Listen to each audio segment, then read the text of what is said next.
The Frank Newman Award for State Innovation was actually created in 2005 in honor of the late Frank Newman. He was president of the Education Commission of the States for more than 14 years. This prominent award recognizes states or territories for excellence in shaping education policy. Over the years, we have had some amazing states that we have awarded this to, and in many of the cases, the award really highlights not just a policy, but really a partnership, whether it be early learning or K-12 or higher ed, different agencies within a state, actually moving across the silos to work in a broader sense for some success. This year, we are extremely proud to be announcing that the Frank Newman Award for State Innovation is going to the state of Tennessee. Tennessee is receiving the Frank Newman Award for their Seamless Alignment and Integrated Learning Support Program, also known as SAILS. SAILS integrates post-secondary remedial coursework into students' senior year of high school, a real transition to bring post-secondary and K-12 together, focusing on a problem. The coursework for the student's senior year of high school satisfies both the high school math standards for the state and the college competencies that are required for credit.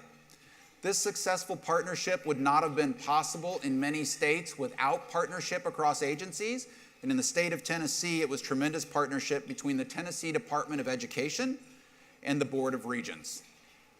I'm very excited to have two of our great ECS supporters who are here to receive this award on behalf of the great state of Tennessee. Please join me in welcoming Tennessee's Commissioner of Education, Candace McQueen, and Tennessee's Executive Director of the Board of Regents, Mike Krause, to the stage.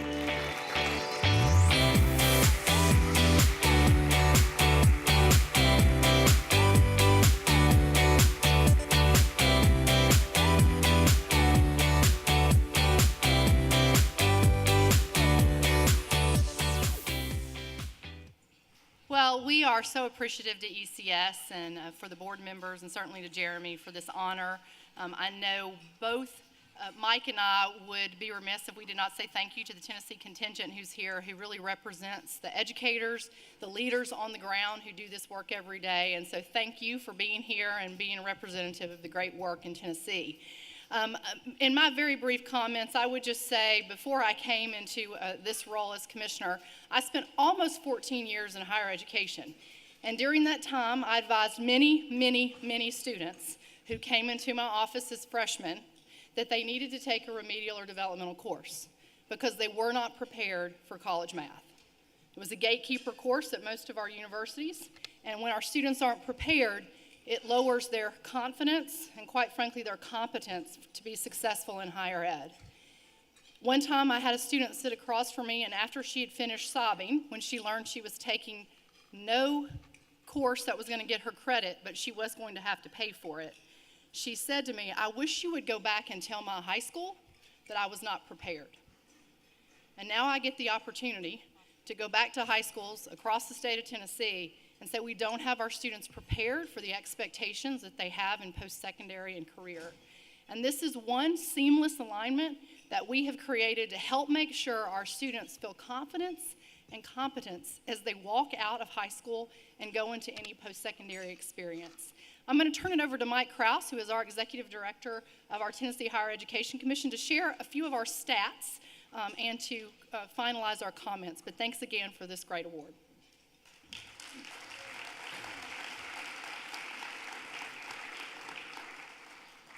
First off, Tennessee's honored to stand here and represent many Tennesseans who aren't here today, namely Senator Dolores Gresham, our ECS Commissioner, who couldn't be here today, without whose leadership this project and many others wouldn't be possible. I would say this: Tennessee had a fundamental realization. We were not going to have more Tennesseans with a college degree if we were putting them on a doomed treadmill of remediation. It just wasn't going to happen. And fortunately, we had bold leaders at a community college. Dr. Robert Dent is here, one of the founders of the SAILS program, who came to the state and said, "We have an idea. Let's cut out the middleman. let's don't do this remediation in the freshman year. Let us go down to the senior year. And with K-12 supporters like Commissioner McQueen, we were able to go from 400 students to 8,000 in 90 days. And then we went from 8,000 to 16,000 in one more year. And as we stand here today, 51,000 Tennessee students have avoided math remediation because of the SAILS program.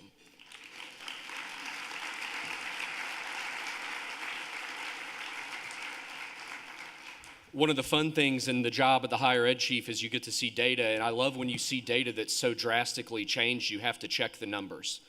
And when we looked down and our math remediation had dropped 13% in 2 years, we thought, okay, that something's happening here. And so we're very proud for ECS to recognize that something is happening. We'll keep pushing, and all I would say is there are a million reasons not to do things. There will always be somebody telling you not to do some project. And I'm grateful to Robert Den and Victoria Harpool from our team who just decided we were going to do this. And 51,000 students have now, I think, had a better life because of it. Thank you very much. This is great. Congratulations again to Commissioner McQueen and Director Krause. It's my pleasure now to introduce our next presenter, and we are extremely honored to have him here with us to talk about some of the amazing research that he has done over his lifetime around early learning. We're also excited that this is kind of a dual presentation. We're going to be able to hear from Professor Heckman, who has dedicated his professional life to understanding the origins of major social and economic problems related to inequality, social mobility, discrimination, skills forgotten, and regulation, and to devising alternative strategies for addressing these problems for students before they enter kindergarten. After we hear from Professor Heckman, I'm going to introduce our chair, the Governor of Mississippi, Governor Phil Bryant, who will join Professor Heckman for a conversation about some of the trends that they're seeing in early learning and what they see in the states. Please join me in welcoming Professor Heckman to the stage.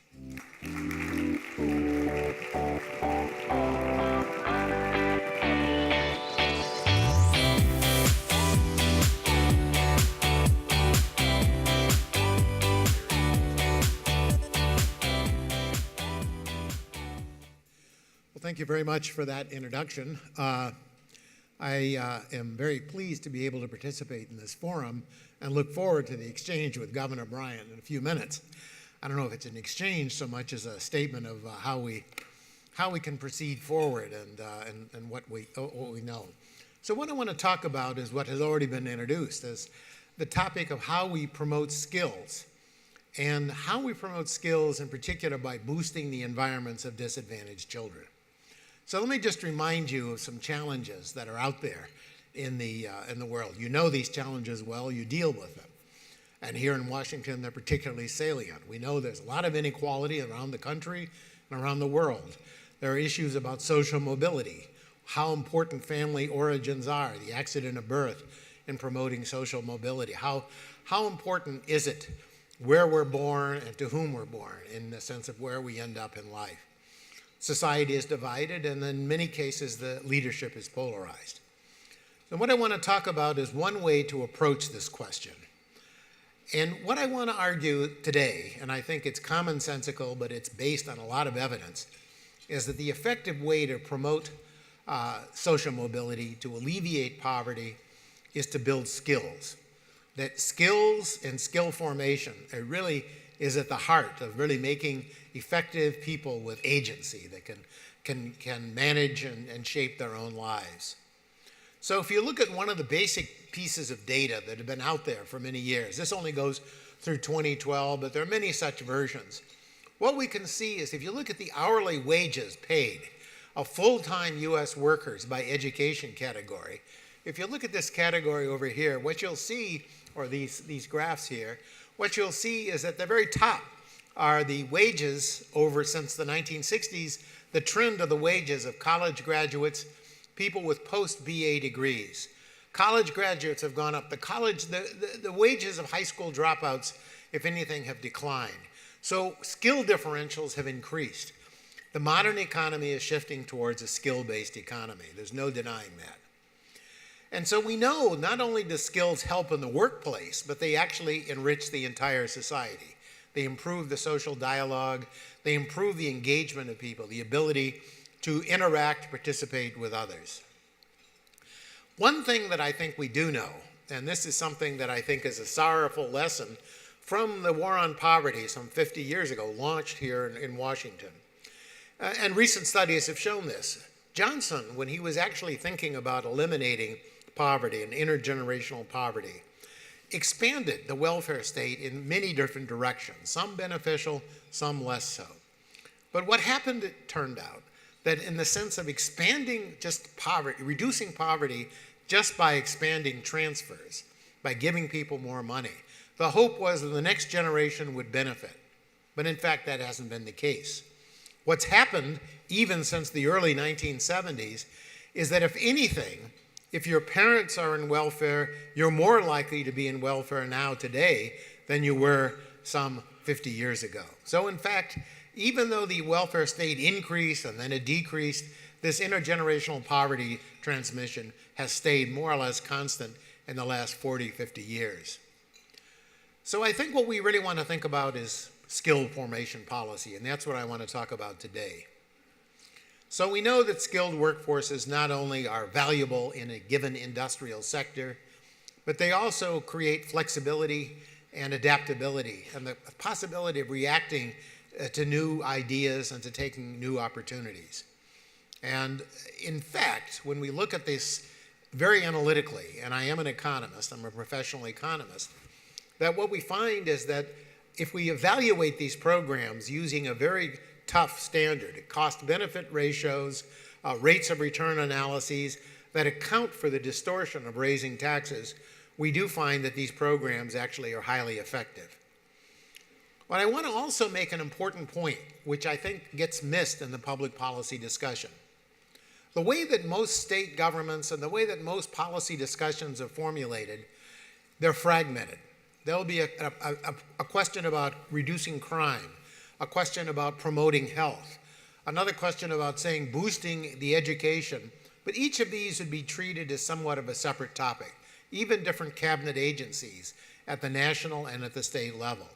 And what I want to argue that there is, in some sense, a unified policy that can address many of these, going across a variety of social problems in an effective way. So one question I would raise, and it's been addressed in the scholarly literature, is something that's very salient in politics and very salient in discussion. The question is, should only the squeaky wheel get the grease? There's a very sound common sense that underlies that idea. If there's a problem, we know we should go about treating it. We know there is a problem. We don't have to guess about the problem. But fortunately, I should say, what we've actually understood and come to understand is that the origin, or at least an important contributor to the origin of many problems we face in society today, is the base, the early years base on the lives of children. And this is true around the world. A very famous economist, sociologist called Vilfredo Pareto, he had this principle, which is more or less, turns out to be accurate in many ways. It's called the Pareto principle. It's one of many Pareto principles. But his notion was that about 20% of the actors account for 80% of the results. Now, in this case, what I'm talking about is a study that was done in New Zealand, started about 40 years ago, where children were followed at birth and have been followed in now into their late 30s, early 40s, and asking the question, what do we know about the lives of these children? Which children succeeded? Which children failed? What were the important ingredients? And what has been found, for example, in the study of the New Zealand welfare system is that a high-need, high-cost population is using basically more than half the resources in a variety of sectors. It's the same group of people. And so what we can do, and what has been found, is that factors that can be accurately assessed in the first years of life are actually turning out to be very important. And so when we target early year risks, we can target a variety of problems, and we can do so in an effective way. So we shouldn't wait, for example, until the kid drops out of school to try to think about promoting the kid and getting the kid reattached to society. We should think long in advance about building the base and the motivation so that the child doesn't even think about dropping out of school and participates actively. So what I want to argue is that if we invest more in prevention and less in remediation, it turns out to be cost effective. And it's cost effective because the targeting is now known to be relatively accurate. And therefore, it changes the whole structure of policy. So we think about a criminal policy, criminal justice policy. It's not just a matter of building prisons. It's also a matter, and much more cost effective, it turns out, sometimes estimated to be as high as 5 to 10 times more effective, to actually promote the skills, to boost the self-control and the motivation of children so that they are less likely to actually engage in crime in the first place and much more likely to take advantage of all the opportunities that occur throughout their lives. But I think a central ingredient in this whole question about skill formation, and I realize this is an education association, so this slide probably isn't the most popular slide it's been presented today, but I think it's something that's been known for close to 50 years, if not longer. But families, not schools, are the major producer of the skills of children. Years ago, the Coleman Report was done actually at the instigation of the War on Poverty, the Johnson War on Poverty. And the plan there was questioned as what accounts for schooling inequality and test scores and child performance. And it turned out that it wasn't the amount of money spent on teachers in the school per se. It turned out that the major factor was the sense of the family life, the preparation of children, not only as they went into school, but also as they were supported in school by the parents. And so what we've come to understand, and we know is very important. We heard a minute ago about moving back remediation from the college level back to the high school level. I would say you want to think back maybe another 10 or 12 years earlier to think about the importance of the early years simply because of what we know about the dynamics of the skill formation process. And so we have to understand, though, that since families are so important, understanding where the American family is at today is going to be an important part of devising effective educational policy and effective policy for many social problems. And so I want to argue that helping American families and doing so in a constructive way, not in a way that's talking down to people, that's insulting people, but that developing and cooperating with American and supporting American families is a very powerful strategy. So these kind of support, I think, is easy to say and sometimes very hard to implement politically. People don't understand how much trouble many American families are facing. So what do we know just in terms of rising inequality? This is a study that was done a few years ago and is highly relevant today. It's by Jeff Larimore and his co-authors. And if we look at what are the contributions to rising inequality? Much discussed. If we just take the period 1979 to 2007, where much of the rise in inequality in family income occurs, if you look down the categories on the left-hand side, what you'll see is that household structure, in terms of changing the Gini coefficient, the increase of the inequality among family incomes, or the ratio of how much income the top 10% gets compared to the bottom 10%, household structure, single-parent families, to be blunt, are contributing a major component to the growth of overall inequality in American society. Skills, you look at men's earnings disparity, they play an important role. That's true, and that was the premise that I started this talk with. But it's still the case that household structure plays a major role. And assortative mating actually has increased as well. So we find more educated men living with more educated women, and we find a large group of uneducated individuals living alone and without any support. So these are the factors that I think should be taken into account as we think about combating inequality in the current generation. So what do we know about the family? We know the family is central. This is true in any religious texts, in any kind of serious study of society. We know the family is important. And yet, what we don't really want to address, because it's not a very polite or convenient thing in some circumstance, is that American family life is under stress. So the very source of skills, the very source of how we can affect the future generation is actually in trouble. So challenges facing these families need to be addressed, and that's part of what policy is all about. So here's an example, and this is across the entire society. This is the change in the family structure that's occurred in the last 40 years or so. The biggest growth of children under 18 living in single-parent families is among families that have never been married, where the father has never been present in the sense of providing active support. That is where the growth in single parenting has occurred. And that is a case where we're growing families that generally have fewer resources, less time to interact with the child, less support for both the mother and for the child. And it has a direct counterpart. Studies have looked at this. This is a very, very famous figure table from a study done 20 years ago in Kansas by Hart and Risley, showing exactly how rich and how poor verbally the environments are of children who are advantaged and children who are disadvantaged.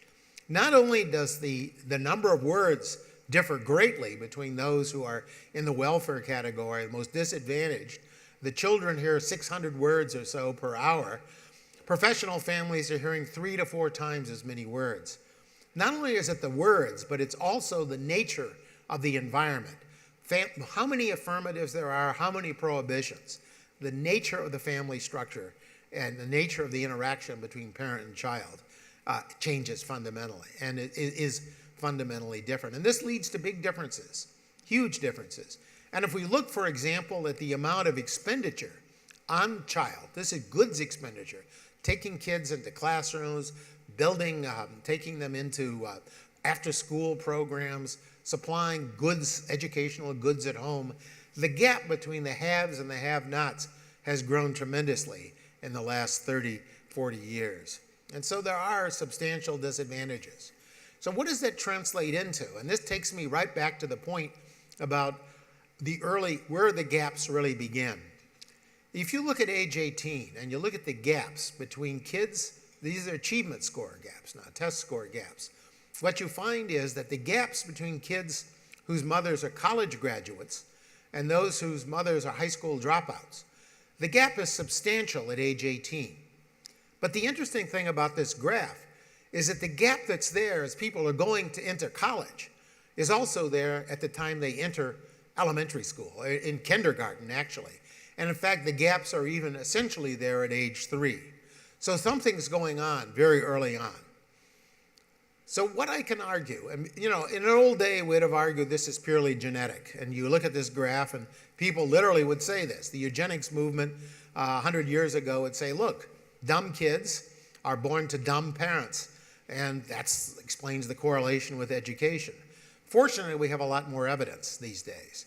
There may be a genetic component, there partly is, but there's also a substantial environmental component, which we've come to understand. So what we can understand now is that the early childhood programs that can reduce achievement gaps, and in many cases effectively eliminate these gaps. And what do these programs do? What are the essential ingredients of these programs? They work with and encourage the parents. And so what we need to understand, though, is when we evaluate these programs, and I would argue something we need to understand when we evaluate schools, all of our schools, not just early childhood programs, is that a variety of skills are needed for success in life. It's not just about smarts. Does anybody have an idea of what percentage of the variability in the present value of earnings among individuals in American society, what percentage of that variability is explained by IQ? What would you guess? Governor Bryant, what would you say? 10%. What's that? 10%. Okay, that's moving in the right direction, but it's actually about 4%. 4%. So IQ is important. What's that? I feel better about myself. Okay, very good. But what I think we need to understand, and this is something, this figure is iconic, and I'm talking about a particular program, the Perry Preschool program that was implemented some 50 years ago, but this is typical of others. This is also typical of Arthur Jensen's study of Head Start, done also about 40, 50 years ago.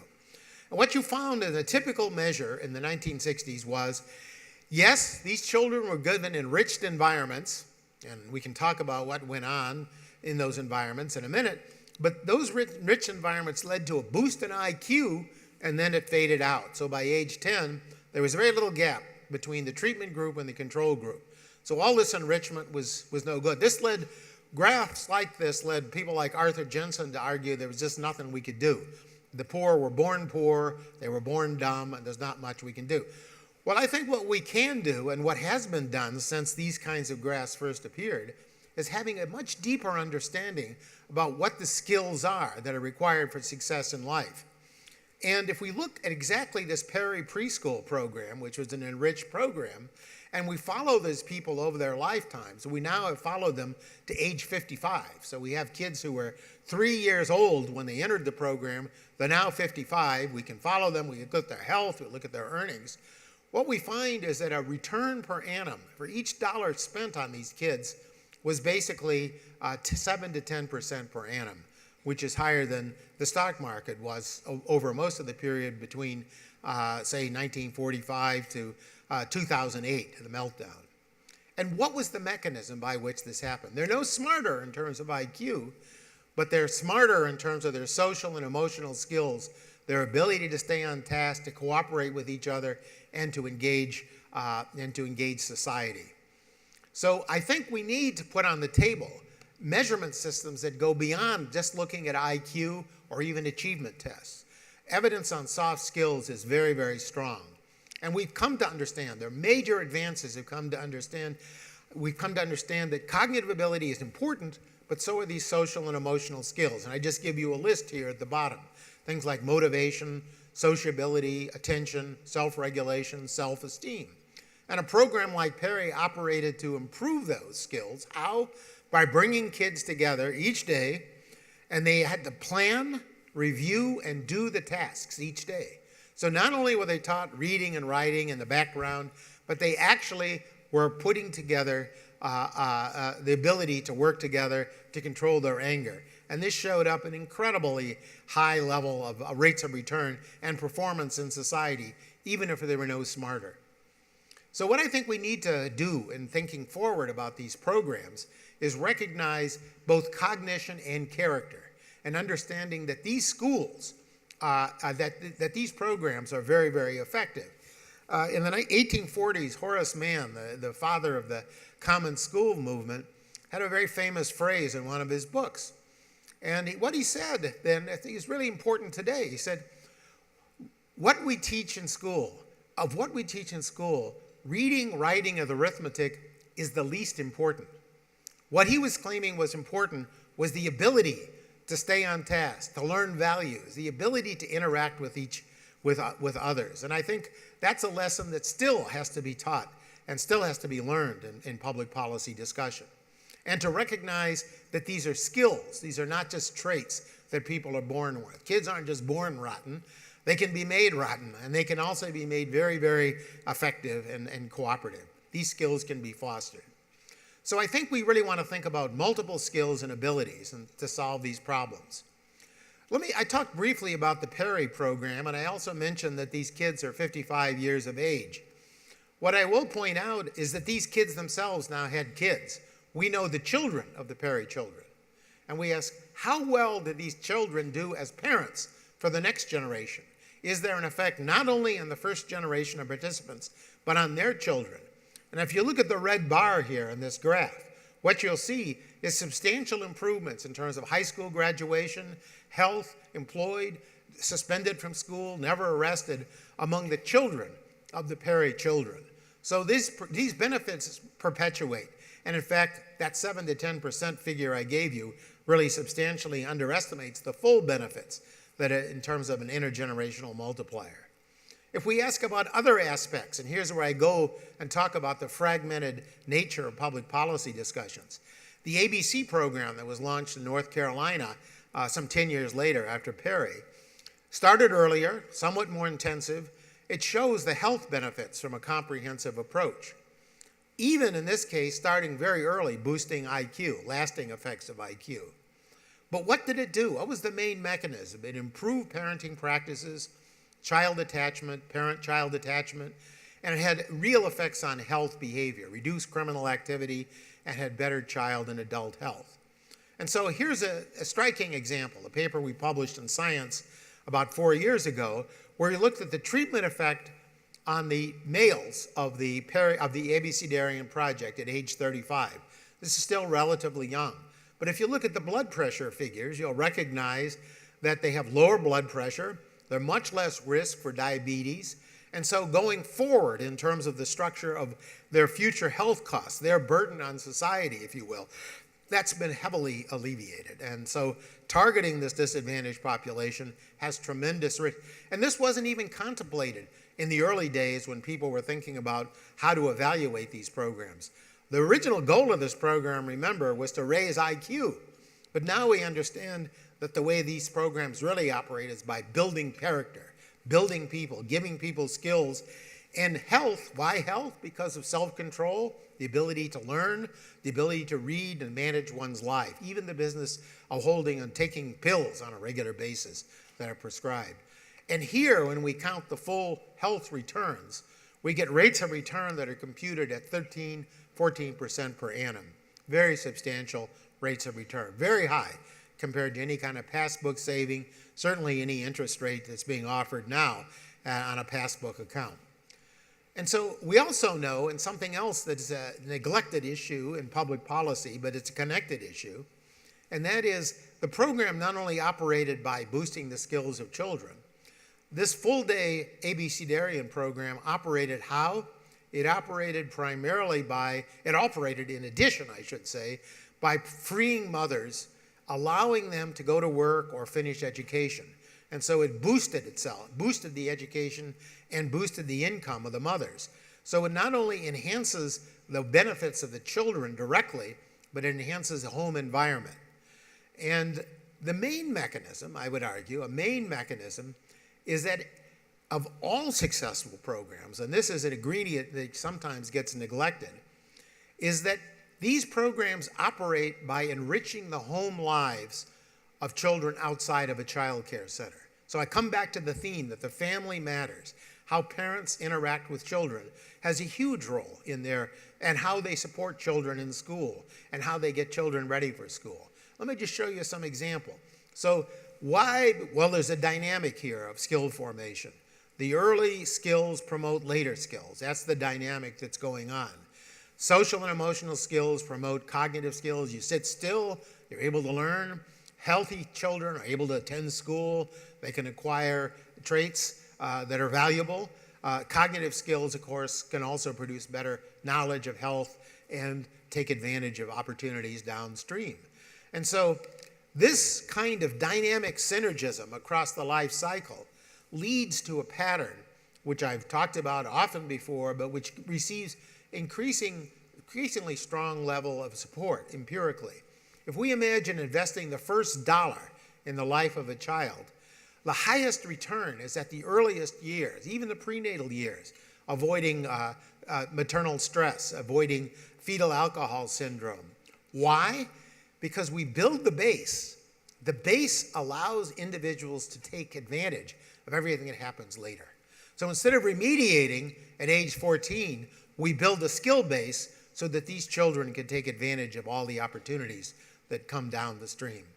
So what we can do is we find very substantial returns on these high-quality programs for disadvantaged children. And, I'm not going to say that, I know there's a discussion about universality, but the frank truth is that the evidence is strongest for disadvantaged children.